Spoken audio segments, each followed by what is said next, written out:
Hey guys, my name is Doreen, and in this video I'll be sharing with you where and how I get my hair products as a foreign student in Russia. Stay tuned. I've been asked severally this recent times where and how I get to purchase my natural hair products and accessories living in Russia. It's no news that the majority of people living here are the Caucasian type, and there is little or no resource whatsoever for the black type of hair. So you kind of have to outsource everything yourself.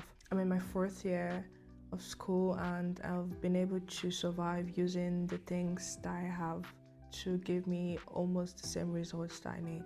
If you're just about to come to Russia and you're still in your home country, I'm going to advise you bring few things that's going to last you for a few months concerning your hair. There's no amount of things that you're going to bring that won't finish eventually or expire eventually, but you should bring few things that's going to last for the first few months before you're able to find your way in all of this. That being said, be prepared to face reality once it finishes. Let me tell you a quick story. When I first got here, I remember that I had a whole luggage just for hair product, and then my other luggage was half clothes, then half food. Anyways, I didn't get to the end of that. Along the way, my hair products got stolen. That's another story for another day. So let's get to business. A lot of you, if you've been following my channel, my YouTube journey for a while now, you know that I am a DIY. I'll call myself a DIY expert actually, because I like to do a lot of things by myself, and I always try to encourage everyone else to try to do their things themselves. Making DIYs goes a long way because you're able to regulate whatever ingredient you decide to put on your hair. You know what exactly is going into your hair. As much as there are a lot of advantages to making DIYs, there are also disadvantages, being that you can't make like a lot at a time, and you just have to use, most times you have to just do for a short period of time, because most DIYs don't contain preservatives. They can't last for that long, so they're just for a short amount of time. I don't really mind anyways, as long as I'm able to do experiment on these things. I can just do it for myself or do it for a particular period of time, and that's not actually a big deal. I mean, you don't really have so many options here because, well, the availability of scarcity of this product is going to open your creative mind to things that you would never even expect. So that being said, I just try to get the basic stuff that I need, the like raw ingredients I need, say some oils, you know, like shea butter or Vaseline or coconut butter, stuff like that. The main things that I actually need to like make these DIYs. So I make DIYs ranging from hair butters to different treatment oils, dandruff oils, what have you, to deep conditioners, you know, and so on and so forth. If you're interested in any DIY, you can just check my channel. I've made like a bunch of them and I'll keep making them. Next thing I'll be talking about is sourcing online. So as I said before, you can try to go to the physical stores like the cosmetic stores and everything in Russia, but their products are curated for a particular audience, and we are not the audience. The hair type for normal white people is obviously different from black people, and we have different hair structures and we have different needs also. While most white people's hair, like, it contains more oils, so they tend to have to wash it every time.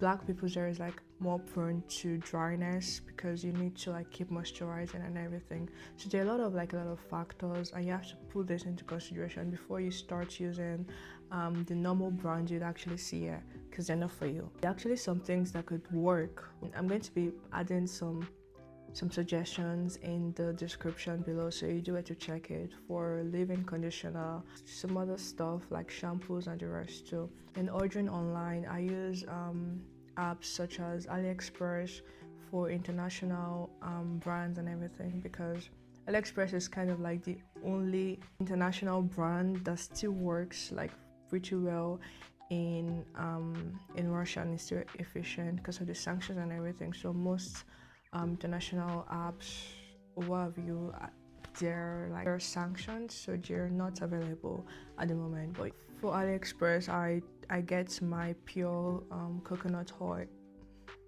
my pure coconut oil. I get probably like Vaseline or some butters like shea butter or coconut butter, what have you, cocoa butter, what have you.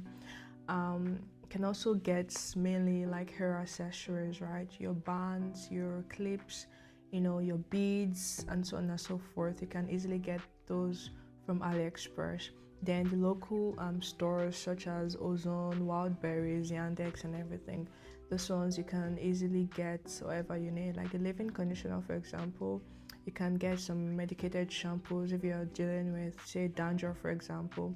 I recently got a shampoo that I used, a shampoo and a conditioner. It came in a set, and it's a Russian brand, and it actually works pretty well for my dandruff, which I've always been talking about. You can also look for FixPrice. So FixPrice is a special store. It's a physical store in Russia where, as the name implies, fixed price. So like they have subsidies on most of their products or whatever they actually use.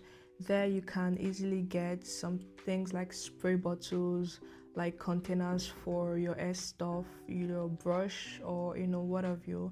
You can easily get those from FixPrice. You can also get your pins and so on and so forth. Sometimes they sell the coconut oils in FixPrice. You can get those, but I won't advise you getting like your conditioner or your shampoo or stuff like serious stuff like that in FixPrice.